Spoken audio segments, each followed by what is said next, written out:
What is up, RNG watchers, audience, fans, Romans, countrymen? My name is Nick Glaser. I am the man who took down Gen Con. We're going to be talking about my deck that I won Gen Con with last Saturday, a week ago today, as I'm recording this video. And I'm not honestly an expert in this game. I played last Gen Con. I picked the game up, played maybe 10 games over the course of the weekend, learned some stuff. A lot of my friends played the game, so I kept up on it. I kept paying attention to it, but I never really got a local started here. I've played maybe 2 games since that last Gen Con, and I went back to Gen Con and I played in the tournament, and I went undefeated. I lost a couple of games, never lost a match, had a couple of draws, but it was enough to win the $1,000. And I did it with the mill deck, the old Krypto mill deck. This is a deck that's been around since last year. I mean, it's nothing new that I created. This is my version of it. I do need to give a shout out to Phil McGrath, just for making me aware of a few cards that I wouldn't have been aware of otherwise. And just for giving me a lot of basic ideas on where to take this deck and the things to do with it. But the design itself was something that I've been working on since last year. It's something that I really liked. I wanted to use Krypto, honestly. I mean, Krypto just had a reputation immediately as being an underrated card. And I like Mill. I've always liked Mill. My first game was the Dragon Ball Z card game. So, I mean, Mill is your primary win condition in that game. So anytime I play a different game, I like to play Mill a lot. And so I built this deck to take advantage of Krypto, take advantage of, you know, the other sorts of draw Mill effects. And it's pretty straightforward, honestly. We'll start off talking about Krypto. Krypto right here. Obviously, he's Superman's dog. He draws a card at the end of the turn for both players. And quite honestly, he is the least reliable mill card in the entire deck. Just because I can put him out in play, end my turn, draw a card. And then if my opponent's able to take care of him before the end of his turn, then I have lost advantage. I have actually given my opponent advantage in the race that I'm trying to win. And I'll get a little into more what I mean by that later. But Krypto can backfire. But the reason that he's featured so heavily in this deck is because of the format that we were in, best of 3 format. Only 50-minute rounds. You got to get through some games if you want to win rounds. So to win 2 games, to go 3 matches and get through all of them in a 50-minute round tournament means that you got to go quick. This deck is a war of attrition. This deck is about stalling. So to actually stall quickly means that I got to draw my opponent out quickly. Krypto does that better than any other card. Krypto has the most potential mill of any card, and he speeds up the game just by being out there. He soaks up a lot of hate, so I can play out my other characters, so I can put things out there, make things happen, and he works out really, really well. He just puts the game on a half clock every time he's out there, and it really is useful to have. The other mill cards in the deck, of course, Bane. Bane is the namesake of the deck. I call this one Hallowed, Be My Bane, simply because the game is all, the entire thing is about drawing cards. I draw cards, and I make my opponent draw cards at the same time, which means that I get to use cards like Hawkman and Birds of a Feather, which are some of the most efficient draw cards in the entire game. The only downside is that your opponent draws 2, while I make that an upside for the deck, which means that I'm racing towards the end of the game. 40-card decks means we're getting through them really, really, really fast, and Bane is how I win in that situation. If I go second and I'm drawing the first card, means I have to take advantage, and Bane is going to give me that advantage. Bane discards a card off the top, 2 cards off of my opponent's deck. Batman does a similar effect. He lets me choose one of the top 3 cards, which is quality over quantity, and it really has helped me out in a few matchups where there were certain cards that my opponent needed to recursion things and try to win that race on their own terms. And Batman helps me get rid of those things. Another card that helps you do that is the 7 Intelligence. This one, whenever you use it, you're actually looking for a card in your opponent's discard pile, which there are a lot of, generally speaking, you know, especially once we get into mid-game, and it lets you search their deck for another copy of that card. Now, late game, this card is not going to do you much help, but it helps you tutor out a card that you don't want your opponent to have in his deck, and if you hit one, that's just 1 extra mill. Always good. That's 7 strength, that 7 intelligence there, that's my only target for Starfire, but I run 3 of her anyways, just because she's so clutch in certain matchups. The Batman Prepared, she is really my only way of taking him out without doing a combat with him, and you really, really need to do that. One of the cards that Phil helped me out, that made me aware of, Power Players. This card is incredible. Only costs 2 MP. Target character loses effects until it leaves play. Now, this is a card that I ran specifically for John Constantine. I did not want to see him in play. He turns off all my triangle effects. Had to get rid of him somehow. There's a certain, like, Firestorm's in there for the same reason. Firestorm can push himself, get rid of a card like Constantine that's causing problems. But Power Players has given me an extra option to turn itself off. I didn't actually use Power Players a whole lot in the tournament. I could have used it more than I did, but I kept holding it in my hand because I was honestly afraid of seeing Constantine. Even once I was playing over the course of the day, I realized that I just wasn't going to see a whole lot of him. He wasn't in a whole lot of decks.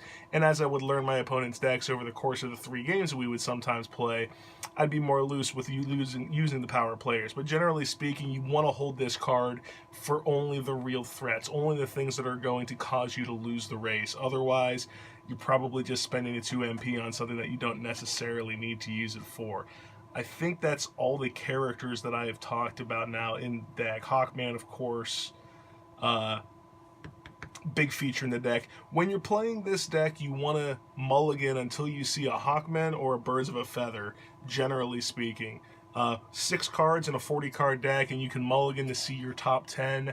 I only went, I think, 2 games without seeing one of them in my top 10. And only one of those did I lose because of it. The deck draws into stuff very, very effectively. Birds of a Feather, of course, another Hawkman. It's an event that costs 1. Opponent's drawing 2 cards, you're drawing 2 cards. That's one of the beautiful things about this deck, is feeding your own hand. You always have the things that you need. Of course, your opponent's always having the things that he needs too, but you take care of that. You don't let your opponent win. I do not run a whole lot of battle cards for that specific reason. I do not try to go for victory points. I can go for victory points, but it's not necessary. So I run about 7 less battle cards than you would expect for a deck that's trying to win by getting 7 victory points. Evil Parade, of course, wipes the board. Paralysis, good card for stalling, especially at the end of the game. If you got the game, if you're winning the race, you're getting down to the wire, you know you're going to draw them out in 2 or 3 turns. Paralysis is your way to get through those turns without losing the game, especially if it's close. Really clutch in the Bat Family matchup. Helped me out a lot in the finals. Paralysis, I took down to 2 just because of how expensive it is, and generally you want to chain the Paralyses. Doing 2 in a row is about as much as you can get off, and then still get the MP on the next one to Evil Parade if you need to. Which you always want to keep the threat of Evil Parade on the field. Even if you're not necessarily going to do that, have the MP to do it. Have the MP to make that decision anytime that you want to. Not just because it's useful, but because it makes your opponent play around it. It makes your opponent know that Evil Parade is a threat. You're holding 15 cards in your hand. He knows you have it. You just put it out there that you can play it, and then you don't have to play it if it's not going to be beneficial to you. It's making those snap decisions and realizing the board state when you have advantage and when you don't. Of course, all my battle cards will gain MP except for the ones that I run specifically because they mill. And this one right here, the Strength Intelligence 1 multiple battle card. This one is playing characters out of my discard pile, which, as you can see, except for Firestorm and Krypto, they all have play effects, which they get. They also gave me the MP, which is beautiful. This card is a threat. This is a card that your opponent does not want to see anytime he attacks. You can only use it on defense, but in this deck, you only want to use it on defense anyway, so that is not a problem. Do have a couple of the 3 intelligence. This is just a card that I use to shuffle 2 cards back into my deck. It's really not a huge factor in the game, but it does generate good MP. It's a decent battle card for blocking, and you can just get an extra card in there, get a little head on the race. The 4 Strength Intelligence special, I did not actually run this in Gen Con. I had a different 3 Intelligence that would that would push an opponent's character, which did not work the way I thought it did. I just was wrong about that card, and it wasn't a problem. It was still a good block card. It still generated MP, but the effect just did not come into play the way that I thought it would in the game. Didn't end up being a problem, but I really do feel like it could have been improved with other stuff. I went with the 444 just so that I could be able to block with anybody. I could block with Krypto. Krypto was generally a dead card in the tournament because I just didn't have any battle cards that he could actually use. Firestorm wasn't able to do a whole lot of blocking, even though he's not really supposed to. That's not what he's there for. It's nice to know that he can if I absolutely need to, or if the opportunity arises where I know I can attack without being blocked. Maybe I've wiped your characters off the field. I can attack, throw this down with any character that's free, and get a free victory point, which is 1 free point of mill. Of course, the two strength gains 3 MP, which is huge. Each player draws a card, which is mill. This card is straight money in this deck. You got to run it. That's honestly the entire deck. There's really not a whole lot to it. As far as intricacies of playing, when you're recursioning cards with this, you kind of want to leave Krypto on the field if you can. Firestorm's going to kill off himself. Anything between Hawkman, Starfire, Batman, and Bane, you're going to kill off whatever one you have to play whatever one's in your discard pile.